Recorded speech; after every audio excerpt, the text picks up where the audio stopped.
Eu cresci ouvindo rádio. São muitas as lembranças que eu tenho do meu pai indo me buscar na escola e me deixando dentro do carro, esperando enquanto ele resolvia algo em alguma agência de banco ou algo assim. E enquanto eu estava no carro, meu companheiro era o rádio. Numa época pré-internet, a gente literalmente ficava olhando pelas janelas do automóvel enquanto aguardava o tempo passar e abraçava o entretenimento sonoro vindo de ondas AM ou FM. Com exceção de alguns que acabaram indo pra TV também, a maior parte dos radialistas que eu acompanhei eu não faço ideia das suas aparências físicas. Não sei nem a cor da pele, a estatura, o rosto, nada. São apenas vozes que me fascinaram e encantaram. O mesmo vale para quando penso na dublagem, outra arte pela qual eu sou especialmente apaixonado. Eu cresci assistindo Chaves, Chapolin e tantos desenhos animados dublados por tanta gente sensacional, cujos rostos, de alguns, só fui descobrir e conhecer de verdade depois de adulto. Eu lembro do choque que eu tive quando eu percebi que todo dublador era um ator. Hoje essa informação me parece óbvia, mas na época foi uma verdadeira epifania. Porque quando eu crescia, eu considerava os atores de televisão, principalmente, como celebridades. E eu não sei porquê, mas eu via os dubladores de uma forma diferente. Pensando agora no assunto, era pura ignorância. Mas me dá uma sensação meio triste sempre que eu penso nisso desde que essa epifania rolou. Uma melancolia, sei lá. Eu que sempre amei dublagem e rádio, me peguei pensando que, sem saber como eles se parecem, como eles são, eu nem saberia reconhecê-los na rua pra tietar, pedir uma foto, um abraço ou mesmo agradecer pelo trabalho. Eu fiquei com a sensação de que eram trabalhos pouco reconhecidos, né? Naquela época, muito mais do que hoje. Com redes sociais e internet, eu sinto que a gente aprendeu a valorizar os dubladores e radialistas um pouco mais. Eu espero que eles se sintam assim também. Eu me lembro de quando conheci o Gilberto Baroli num evento de anime em meados dos anos 2000. Ele é o dublador do Saga de Gêmeos, o mais poderoso dos Cavaleiros de Ouro em Os Cavaleiros do Zodíaco. Eu tive no máximo 10 segundos de interação com ele. Eu só agradeci pelo trabalho e pedi pra ele fazer uma coisa por mim. E fui presenteado com um vídeo de qualidade horrorosa, porque era 2006, dele gritando o seu golpe Explosão Galáctica! Aqueles 10 segundos representaram tudo pra mim. Caraca, a voz ganhava rosto. Que incrível! E o mais curioso, aquele rosto era o rosto de um cara normal, que poderia ser muito bem o tio ou o pai de um amigo ou primo meu. No caso específico, ele é pai do Hermes Baroli, que é o dublador do Seiya. Essa daí sim foi uma grande epifania das brabas, hein? Como assim o dublador do Saga é pai do Seiya? E o planeta Terra não tá preso nesse assunto falando nisso o tempo todo? Que doideira. Bom, a vida aconteceu e acabou que eu fui lá e me aventurei nessas duas paixões de maneira amadora. Fiz programas de rádio online e depois de uns anos eu tava lá dublando episódios de Rebosteio e outras animações pelo YouTube afora. E óbvio que numa escala menor, mas desde então eu comecei a vivenciar um pouco o outro lado dessa equação. Tornou-se cada vez mais comum conhecer gente que me encontra por aí e diz, por exemplo, nossa, Vidani, como você é alto! Conhecer as pessoas que curtem o que eu faço é uma das maiores recompensas de hoje trabalhar com o que trabalho. Ao mesmo tempo, eu sei que meu trabalho é, de certa forma, invisível. É só percebido através do áudio. A minha presença é sentida então pelos ouvidos e não pelos olhos. E por um lado, isso é lindo. Eu amo fazer o que eu faço. Já disse da minha paixão por rádio e dublagem, e eu sinto que a forma que eu melhor sei me expressar é sonora. Mas confesso que isso pega na minha insegurança um pouco. Já houveram vezes que eu me apeguei só ao se sentir invisível. Isso porque o ouvinte não tá aqui conversando comigo o tempo todo, acenando com a cabeça, enquanto me escuta. Você que está ouvindo isso aqui ouve de forma assíncrona no seu tempo. E nem sempre o feedback chega de volta. E às vezes chega e eu não tô preparado para receber ele, não sei lidar. Confesso que às vezes me pego me sentindo culpado por me afundar nesse sentimento de invisibilidade, por considerar que é apenas vaidade. E é sobre isso que eu quero falar hoje. Sobre como trabalhar com a voz impacta na nossa própria vaidade. Sobre como me preocupa a possibilidade de ficar gripado, porque eu sinto que sem a minha voz eu não tenho valor. Sobre como eu tenho medo de algo acontecer com a minha voz e eu simplesmente perder a capacidade de fazer o que eu sei fazer. Quem sou eu sem minha voz? Já houveram momentos de dor de garganta que eu chorei por não conseguir fazer a voz do Testostirinhas, que é um personagem que eu faço lá no Peladranet. Denúncia! É verdade. Uma época eu achei que eu tava com um dano tão irreversível nas cordas vocais que o Testostirinhas tinha morrido de vez. Eu cheguei até a sentir um processo que parecia luto por ele. Mas aí tudo bem que não tem a ver só com a minha capacidade vocal. Tem a ver com a voz do Testosterinhas que fica aqui dentro da minha cabeça controlando alguns dos meus pensamentos. Mas eu vou deixar isso para outro programa. Algum dia eu juro que eu venho aqui para falar das vozes que falam dentro da minha cabeça. E de como conversar consigo mesmo é normal, mesmo que sejam outras pessoas aí dentro. Será que é normal? Não sei, mas eu acho que é. Não quero entrar nisso agora. Enfim, deu tudo certo. Testosterinhas, a criança de 8 anos, passa bem e segue firme pra fumar mais um cigarro infantil de melancia. Graças a Deus, né? É, que bom pra você. Seja bem-vindo. Eu sou o Príncipe Vidani e você está dentro da minha cabeça.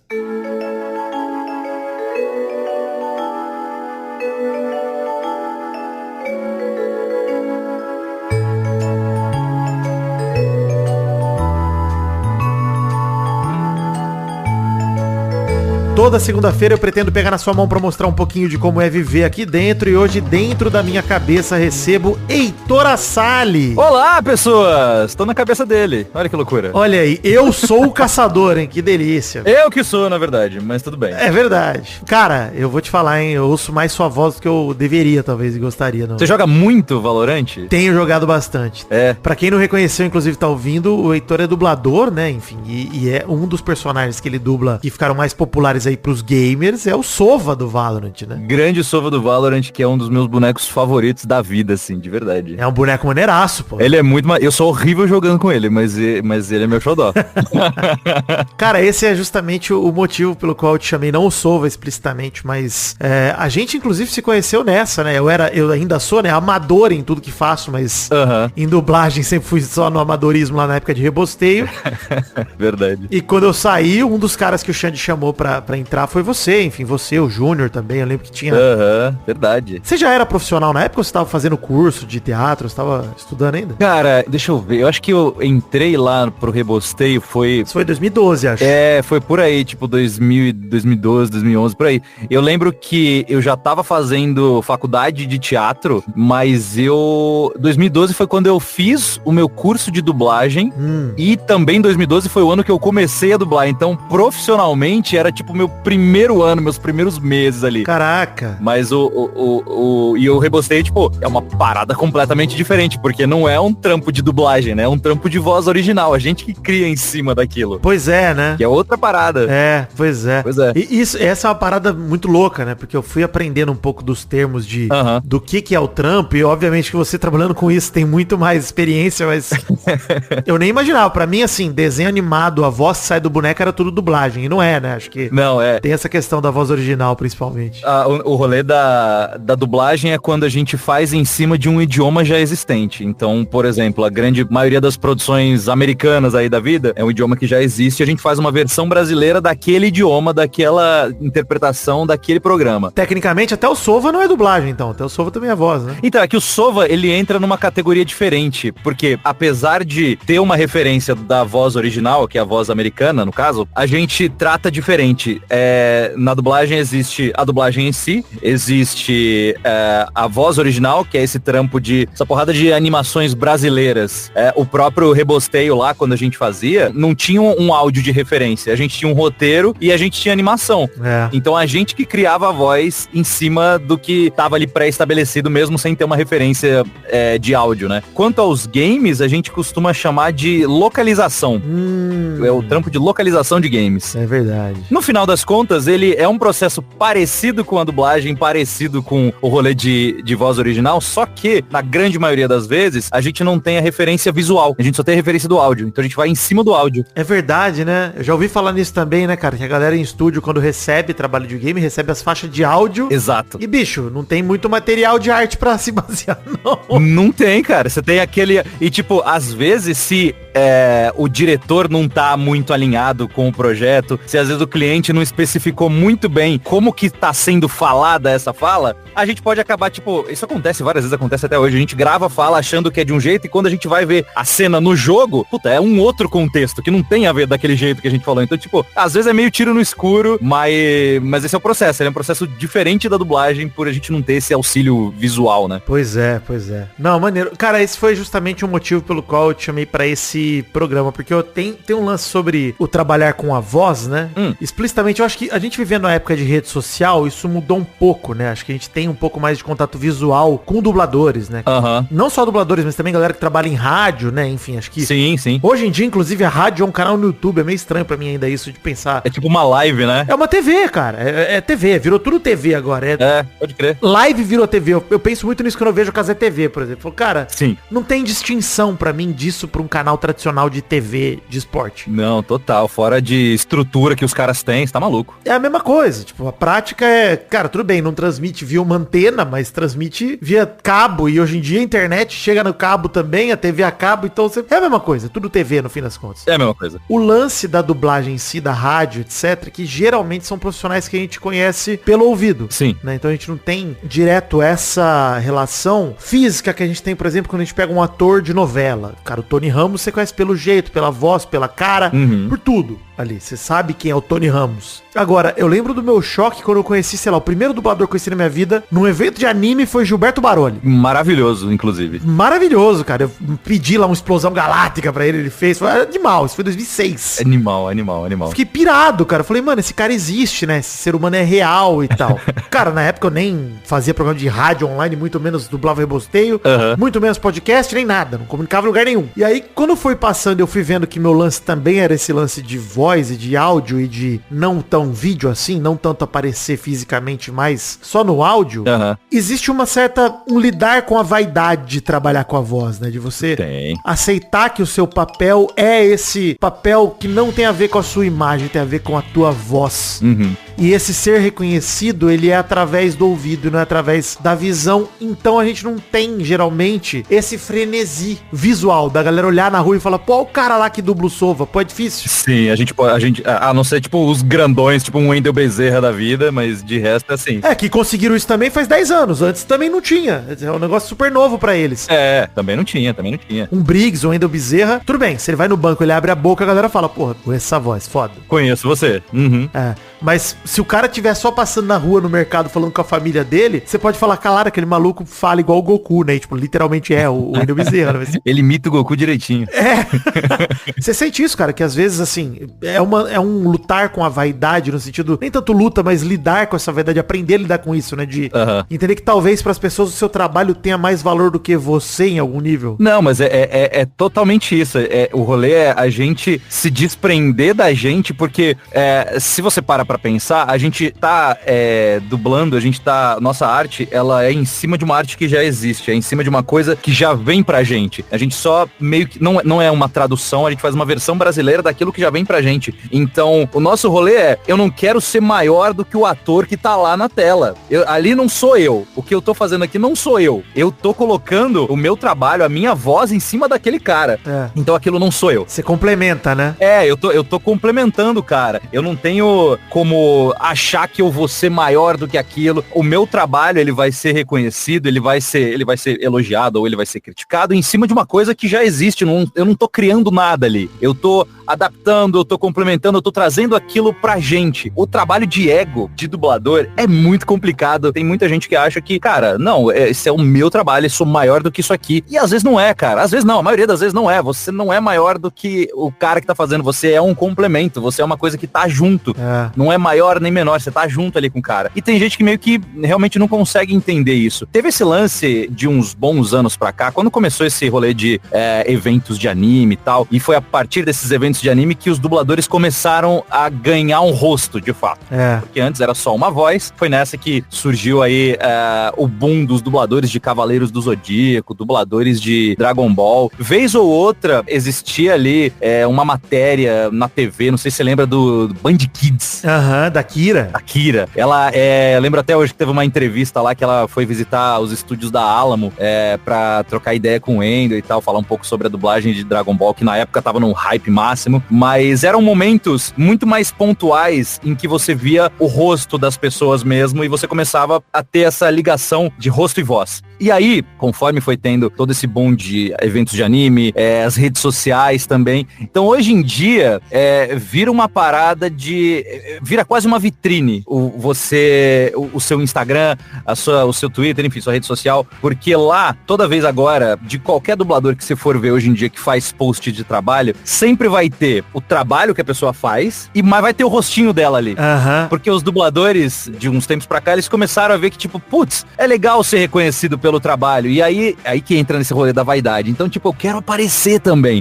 Então vem essa faca de dois gumes, né? No fim das contas. Exato. E às vezes isso não é muito bom, sabe? Porque é o que eu falei, a gente não pode se deixar levar por nada. A gente não pode se achar maior do que aquilo que a gente é e do que aquilo que a gente proporciona. Lógico, a gente vai dar o nosso melhor, a gente vai dar o nosso trabalho excelente, a gente vai usar tudo que a gente tem de interpretação, que a gente tem de bagagem, de tudo que a gente já estudou, pra colocar ali na tela e tal. Mas a gente não é maior do que aquilo. E isso às vezes complica. Por exemplo, hoje em dia eu sou diretor de dublagem. Vez ou outra você vai trabalhar com umas pessoas, elas têm um ego do tipo assim, sei lá, pega um dublador antigo aí, também não vou citar nomes. Você chama o cara vai fazer só, sei lá, 3 pontinhas. Oi, tudo bem, ali no fundo e tal. Aí a pessoa vira e pergunta assim, peraí, mas eu não vou fazer o protagonista? Não, cara, não é assim que funciona. Nem sempre você vai ser o protagonista. É assim que essa é a brincadeira. Tem gente que é maluca de tipo, putz, não, eu não faço vozerio, que essas vozes de fundo aí de... não faço vozerio, eu só vou se for pra fazer protagonista, o coadjuvante, o vilão. A vaidade tá aí, né? O cara expõe a vaidade dele nesse momento, né? E esse que é o ponto. E aí por isso que a vaidade do dublador é mais sensível ainda, porque a grande maioria, apesar do uso das redes sociais, a grande maioria ainda não é mega reconhecida, mas quer ser mega reconhecido. E aí faz por onde, acha que divulgar em rede social, pedir apelo pra fãs e tal. Por exemplo, na dublagem uma coisa que acontece bastante, com uma certa frequência até, tem esse lance dos bonecos, né? Que é o que a gente chama, que são os atores ou os personagens que tal dublador costuma sempre dublar. Então, tipo, sei lá, pega lá o Alexandre Moreno, é sempre ele que faz o Adam Sandler, por exemplo. Sim.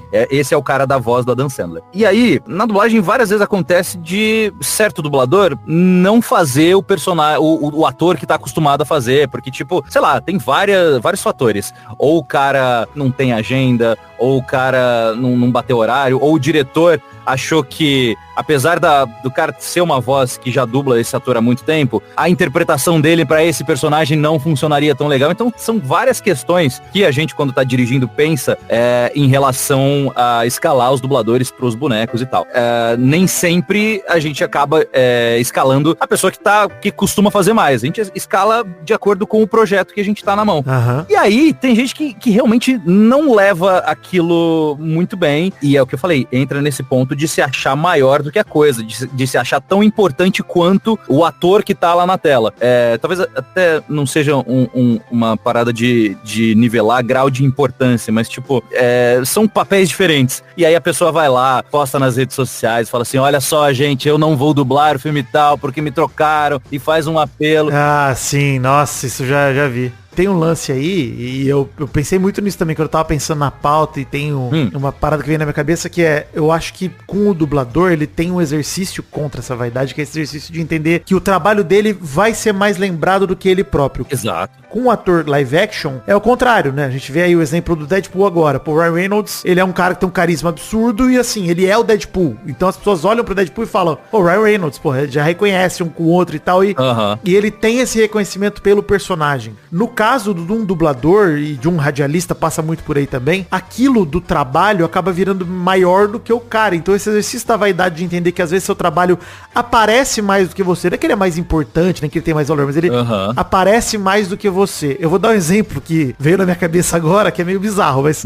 Manda. Você falou sobre os dubladores aparecerem pouco. A primeira vez que eu vi o rosto do Batman que eu cresci, que é o Márcio Seixas, foi no dossiê Márcio Seixas, assim. Eu não tinha visto. Pode crer. Nunca tinha visto o rosto do Márcio Seixas. Nunca tinha tido a curiosidade de saber, cara, qual que é a voz do Batman, que eu ouvi a vida inteira, que é uma voz absurda de foda. Nossa. Tanto momento pra conhecer, vai conhecer justamente no dossiê. Num momento terrível pro cara. exposed da vida do cara, mano. Então, assim, eu não fazia ideia do rosto do cara e fui atrás depois que vi toda a fofoca, o caos, o caramba. Então você pega tudo isso, cara, tipo, eu imagino como deve ser pra um cara do tamanho do Márcio Seixas que, pô, são 20, 30, 40 anos dublando um dos personagens mais icônicos da TV e dos quadrinhos de tudo, cara. Sim, sim. É o Batman, cara. Eu imagino como deve ser duro, e eu nem tô dizendo que ele não sabe lidar com isso, mas deve ser duro pra ele entender e fazer esse exercício de vaidade de, ao mesmo tempo que eu sou o Batman, eu sou desconhecido. Foda. Exatamente. Ele literalmente é o Batman, né? Porque ele com o Bruce Wayne, ninguém liga pra ele. Ninguém dá nada. O Pob. E é foda, porque tem esse detalhe, né? Você comentou sobre isso dos bonecos e o boneco, no fim das contas, eu sou o dublador oficial de tal ator, né? É tipo assim, oficial entre aspas, mas sim. Isso, o cara acaba pegando essa cultura, né? De ser oficial. Ele faz 2, 3, 4, 5 trabalhos como aquele ator, ele já se sente dono daquele ator. E eu acho que isso é natural, porque pra gente que tá de espectador também, a gente também cria uma associação de, pô, a voz do Adam Sandler. Sim. Inclusive, tem personagens em português que eu acho que, pô, atuam melhores aqui dublados do que legendados e tudo mais. A gente se acostuma mais. Ou se soubesse o tanto de filme bucha que a gente pega e a gente melhora só por causa da dublagem. Porra. Eu imagino. Eu tenho esse exemplo, cara, das primeiras vezes que eu vi Chaves no original, pra mim é inassistível. Cara, eu nunca assisti Chaves no original. Eu peguei pra ver uns episódios numa época no YouTube que não tinha dublado, né? E aí eu peguei pra ver por curiosidade. E não é outra parada. É outra, nem só pela dublagem, né? Mas é pela trilha sonora do Brasil é diferente. As músicas de Chaves que a gente tá habituado são outras paradas. Então, uma vez eu lembro que eu comprei um DVD de Chaves na redublagem, lá em 2007, 2006, por aí. Pode crer. E o Marcelo Gastaldi, que é o Chaves e o Chapolin, já tinha morrido, né? Já fazia tempo e tal. Então, trocaram o dublador.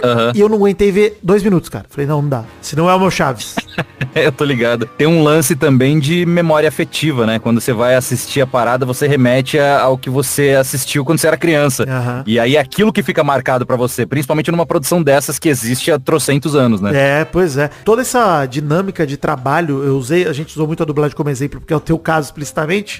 Cara, trabalhar com a voz é esse exercício diário, né? Eu falei do Márcio Seixas, mas é isso, cara. É todo dia. É o tempo todo, Porque você sente um baita orgulho do trabalho que você faz e tal. E aí você vai, por exemplo, numa CCXP. E aí você tá ali fisicamente. Você fala, pô, é gostoso sentir o carinho da galera e ver. Obviamente, tem o lado positivo disso, que é o lado de ser reconhecido, que é super legal e tudo mais. E tem o lado da nossa vaidade de querer ser reconhecido, que ele pode ser perigoso, né? Sim. Nosso trabalho, ele não tá 100% visível e aí esbarra sempre nisso, né? De até quando o desejo de ser valorizado é saudável. E aí, tipo, pô, você passa por alguém e a pessoa, pô, como assim você não reconheceu a minha voz? Como assim? Que isso? E a gente sabe, Heitor, que às vezes a pessoa sabe quem é você. Sabe o seu trabalho, ela conhece. Sim. Tipo, é impossível alguém que tá na CCXP no Brasil não saber qual é a voz do Batman. Impossível. Sim, não, total. E esses caras todos que estão lá já ouviram ele em algum lugar. E aí, se o Márcio Seixas andar lá, eu não acho que ele vai...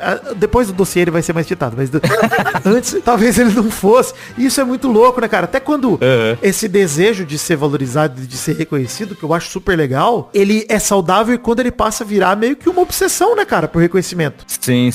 Particularmente, eu gosto bastante de ser anônimo, pelo menos as pessoas não ligarem meu rosto ao meu trabalho. Tem suas vantagens, com certeza, né? Não, principalmente nesses eventos, ou em qualquer lugar. Tipo, eu vejo pessoas que são extremamente famosas, e, cara, essas pessoas não conseguem ter uma vida, não conseguem ir na rua, não conseguem ir no mercado, não conseguem fazer coisas banais. Desfrutar, né? Pra mim, eu que sou uma pessoa um pouco mais introspectiva, eu gosto bastante do meu espaço. Gosto mesmo do meu espaço. Então, eu gosto que as pessoas que me reconhecem, logicamente que eu acho que hoje em dia, fãs de dublagem, eles são justamente as pessoas que sabem quem são as pessoas, sabem ligar o rosto à voz. Eu mesmo fui essa pessoa antes de entrar pra dublagem em si, eu era essa pessoa que pesquisava, queria saber como que era a cara de tal dublador, que dublador tinha, qual personagem que aquele cara já tinha feito e tal. Eu era essa pessoa. Então eu sei que as pessoas que reconhecem o meu trabalho é um grupo pequeno, é um grupo nichado. E tipo assim, eu acho que é mais impactante a gente ver como aquele trabalho que a gente faz reverbera nas pessoas. Por exemplo, tem um filme, uma animação que eu fiz da Disney já tem alguns anos, chamado Ron Bugado, que é um desenho de um robozinho lá, que é toda uma crítica à molecada que só vive enfurnada no celular e tal. E é um desenho da Disney bem legal, que passou no cinema. E um puta trampo legal de fazer, muito legal mesmo de fazer. E difícil pra caramba, porque é um robô e ele é bugado, então ele tinha falas cortadas e distorcidas, enfim, foi um baita processo diferente de dublar e foi muito legal. E aí, eu fui no cinema assistir, numa sessão cheia de criança. E cara, é muito mais legal você ver a molecada, o público-alvo daquela produção em específico, você vê a galera gostando, se divertindo e dando risada com o trabalho, não se preocupando de tipo, puta, nossa, quem será que dublou isso aqui? É mais legal a pessoa gostar do trabalho em si do que quem fez o trabalho em si, sabe? E eu, pelo menos, admiro muito mais isso e eu fico muito feliz quando as coisas que a gente faz em estúdio dão certo nas telas para as pessoas assistirem. Então, é isso que eu falei. Gosto muito do meu espaço, gosto também de ser reconhecido. A maioria das pessoas que vêm falar comigo, elas vêm pedir áudio, não vem nem foto, é áudio que eles querem, porque eles querem a minha voz, não me querem. Né, a assinatura, o teu autógrafo é o áudio, não é verdade? Meu autógrafo é minha voz, é uma mensagem no grupo do WhatsApp deles lá, beleza. Mas eu gosto muito mais de ser assim, porque realmente, talvez, eu não sei se eu seria preparado pra exposição e tal, porque acho que eu nem quero isso. Então eu aproveito o meu pouco reconhecimento facial, vamos dizer assim, pra poder continuar exercendo o meu trabalho. E eu acho que talvez, aí entra numa outra questão de tipo, talvez por eu ser menos reconhecido, visualmente falando mesmo, talvez isso não mexa tanto com o meu ego quanto ele deve mexer pra pessoas que são mais conhecidas. Tipo, sei lá, por exemplo, o próprio Wendell, o próprio Briggs e tal, que são pessoas mais reconhecidas, as pessoas já esperam algo daquilo, já esperam algo tanto do trabalho deles quanto deles mesmo, da aparência, querem ver, querem estar perto, querem tirar foto e tal. Então, eu acho que talvez pra eles, pra essa galera maior, seja uma administração diferente dessa parada, enquanto pros outros aqui, a gente consegue administrar legal, sem isso ferir o nosso ego. Tem uma parada que eu admiro da galera da dublagem também, que pelo menos a galera que eu acompanho meio que à distância, mas ainda assim acompanho, acho que tem muito um senso de comunidade, né? Eu vejo que os atores de dublagem, eles são muito unidos, assim, no sentido de, eu acho que esse compartilhar dessa galera deve ajudar, né? A lidar com tudo isso de... Ajuda.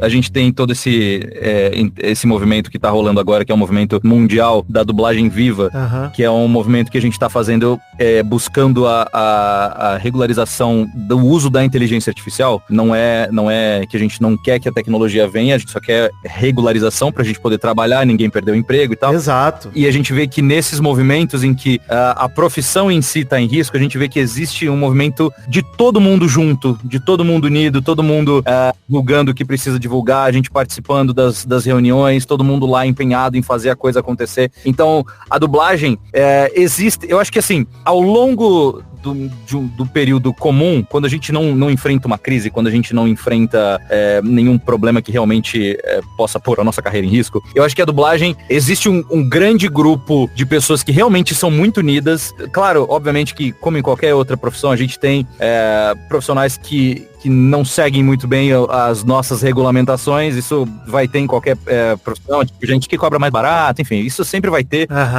Sempre. Mas eu acho que, num geral, quando realmente precisa que todo mundo esteja junto, a dublagem realmente, a gente se abraça. Consegue mobilizar, né? Consegue mobilizar a galera. Exato, a gente dá a mão um pro outro e fala, vamos nessa, que a gente sabe que a nossa voz é muito importante, a gente tem um poder muito forte nela. Você tocou nesse assunto da IA, e eu acho esse assunto tem tudo a ver com o que a gente falou sobre a vaidade também, cara.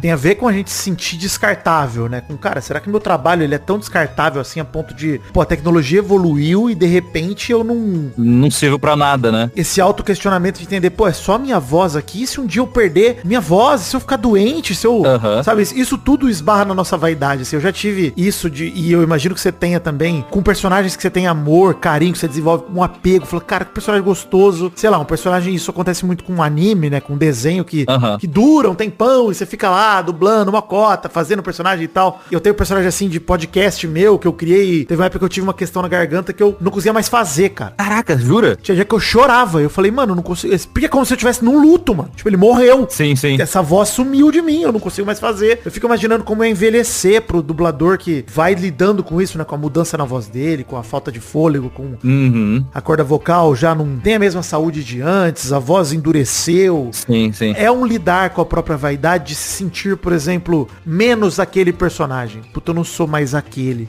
E eu fui por tantos anos, aquilo... Não chego mais ali. fez tanto pra mim. Eu acho que o cantor passa por isso também, né? A gente vê o que acontece com o Axl Rose da vida, de sentir que ele foi um bagulho que ele não consegue mais ser. E aí, cara, como deve ser doloroso esse processo pra vaidade, né? Pra nossa... É horrível. É o lidar com quem eu sou. Quando eu sou a minha voz, o que sobra de mim sem a minha voz, né? Ou sem essa faixa da minha voz que eu não chego mais. No meu caso, eu melhorei de saúde, voltou minha voz e beleza, resolveu. Conseguiu fazer o boneco de novo. Voltou, mas teve um período que eu fiquei, sei lá, uns 2 meses sofrendo, cara. Meu Deus do céu. Toda vez que eu tentava fazer, eu começava a tossir, doía a garganta, eu falei, bicho, tá me regaçando isso aqui. Caraca. Então foi um negócio grave, não foi um negócio simples, não foi uma gripezinha. Não foi uma gripezinha. Entendi. Pegou bravo, mas esse é o ponto, cara, porque como o seu trabalho é a tua voz, e a tua voz de alguma forma é você, se você perde uma faixa da tua voz, você se perde um pouco, cara. Se perde, não, é horrível quando a gente, dublador tem muito, acho que a grande maioria dos dubladores, principalmente aqui de São Paulo, morando nessa cidade que tem a qualidade do ar incrível, principalmente quando tem essas mudanças de tempo, todo mundo fica com sinusite atacada, todo mundo fica com a rinite atacada. Né? E aí a gente não consegue gravar os nossos personagens, cara. É ridículo, a gente não consegue. Fora que esse lance da mudança de voz é engraçado, cara, porque você me fez lembrar de uma situação que, tipo, eu comecei a dublar com 20 anos, eu tenho 32 hoje. Eu lembro que quando eu comecei, minha voz já era diferente do que ela é hoje. Ela era mais na cabeça, ela era mais aguda e tal, não era tão grave quanto tá hoje, não era tão rasgada nem nada. E aí eu fazia muita molecada, adolescente e tal. E aí, esses tempos aí, eu precisei gravar uma pontinha numa produção X aí, e uma dessas pontinhas que eu tinha que fazer era um moleque ali, tipo, puta, o moleque devia ter uns 15 anos, assim, sei lá. E aí eu tive que fazer, era uma falhinha só. Mas aí quando eu fiz, eu falei, caraca, mano, eu não chego nisso, cara. Eu não chego. Ficou esquisito, sabe? Eu acho que, tipo assim, pra fazer uma voz caricata em desenho, até vai. Agora, pra fazer live action, pessoas... Uma criança de verdade, né? Um adolescente de verdade. Fica muito esquisito, cara. Eu não encaixo mais. E aí, eu tomei esse choque de realidade, acho que foi ano passado. Tem um desenho que eu faço, tá até na Netflix, eu não lembro o nome dele agora, acho que é Spirit Ranger, enfim, qualquer coisa assim. É um desenho de criança bem infantil. E aí, eu gravo esse desenho e eu faço o pai das crianças. Eu não faço mais os heróis, eu faço agora os pais das crianças. E tipo, porque também não é um pai muito velho, mas é um pai que, tipo, ele tem a minha idade, ele já é pai. Caraca. E aí eu fui gravar, eu falei, caraca, encaixa muito fácil isso. Eu fico na minha zona de conforto, assim, fazendo. E é muito doido isso. A gente aprender a lidar com esse lance de que, tipo, putz, agora a minha faixa de personagens é outra. Por exemplo, apesar de eu não conseguir mais fazer os adolescentes que eu gostava de fazer, que eu comecei fazendo praticamente, hoje em dia eu consigo fazer uns caras mais velhos que eu acho que minha voz fica numa zona de conforto muito legal, assim. E encaixa mais, né? Você se sente mais, pô... Encaixa mais. Pô, esses tempos aí eu fiz tem um filme da Prime Video que eu fiz como é que é o nome dele, meu Deus do céu? O cara, um lutador, Ian McGregor, talvez seja ele, Ian McGregor? Conor McGregor. É Conor McGregor, exatamente. Eu fiz ele, mano. Eu falei, cara... Caraca! What the fuck? Eu falei, gente, é sério mesmo? Vou fazer ele? Sim, você vai fazer ele. E eu fiz aí, quando eu comecei a fazer, eu falei, olha... Acho que dá, hein? Talvez, tipo, eu ganhe mais na interpretação do que na voz, mas acabo chegando por conta da interpretação, então uma coisa acaba levando a outra. E com certeza na interpretação você dá uma surra no Conor McGregor. Nossa, na luta eu já não sei. Pra entender o que esse cara tava falando já era complicadíssimo, cara. Pelo amor de Deus. Mas é legal, cara. Então, tipo, é isso. Você perde de um lado, mas você acaba ganhando do outro. E aí vai de você saber lidar com isso, né? Que é o nosso trabalho diário. Tipo, puta, e aí? Beleza, agora eu não faço mais adolescente. Eu vou ficar mal por causa disso ou eu vou abraçar a minha voz atual e vou trabalhar nos personagens que agora são pra minha faixa, sabe? Então, eu acho que é mais pra aí. É isso. Você sabe que eu tô pensando nisso? Tô pensando nisso e acho que a gente, no fim das contas, vem muito de um lugar de como a gente trabalha com a voz, a gente não se vê trabalhando também. Exato. Então, eu acho que o ator, que ele é ator de live action, que ele tá sempre ali, ou o cara que é apresentador de TV, e não de rádio e tal, ele tá se vendo. Então, ele consegue fazer essa conversão de não cabe mais pra mim interpretar uma criança que eu tô com 18 anos de idade, então assim, daqui a pouco eu vou ser Chaves, né? Eu vou ser uma criança de 40 anos, 50 anos de idade. Adolescentes da Netflix.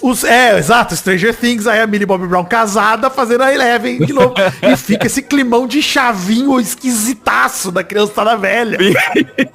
Ai, Chavinho. Ai, Chaves. Nem vou entrar nesse assunto aí, tudo bem. Cara, eu acho que a gente não se vendo, esse gap é maior, né? A gente dá um salto do nada de, pô... pior que é. Esse personagem não combina mais comigo, mas quando a gente para pra refletir, realmente não combina. Então esse exercício de, cara, real, eu tô numa fase diferente agora, eu não vou mais fazer a mesma coisa que 10 anos atrás. E que bom que eu não vou fazer a mesma coisa 10 anos atrás. Isso não deveria impactar tanto na minha vaidade de quem sou eu. Cara, eu sou tantas outras coisas agora, muito mais do que aquilo, né? Exato. É esse lance de você se desafiar e você trabalhar com o novo, cara. O novo chegou, o trabalho com ele. É isso. É isso aí, é isso aí. E é isso, né? Entender que pra sua própria vaidade você vai fazer novos trabalhos e esses trabalhos vão ser os que você vai querer ser reconhecido, vai querer a graça da galera e pronto. E aí quando a gente vai num evento, alguma coisa que a galera não enxerga, a gente fala, pô, eu já fiz tanta coisa legal que eu tenho certeza já tocou tanta essa galera, será que eu não merecia mais reconhecimento? E é como você falou, eu concordo contigo também. Eu sou muito feliz de poder andar numa CXP de boa, tipo, isso me faz feliz. Poder curtir com meus amigos, encontrar a galera e, pô, aproveitar o evento. Pois uma paz, né? Pô, a paz é legal. É bom ter. Essa paz é legal. Acho que são coisas, né? São trocas. Obviamente que deve ser legal também vivenciar o que o Wendel Bezerra vivencia e tal. Esse reconhecimento extremo deve ser muito maneiro. Claro. Mas você barganha outras coisas pra poder ter isso, né? Exato. É o ônus e bônus. É isso.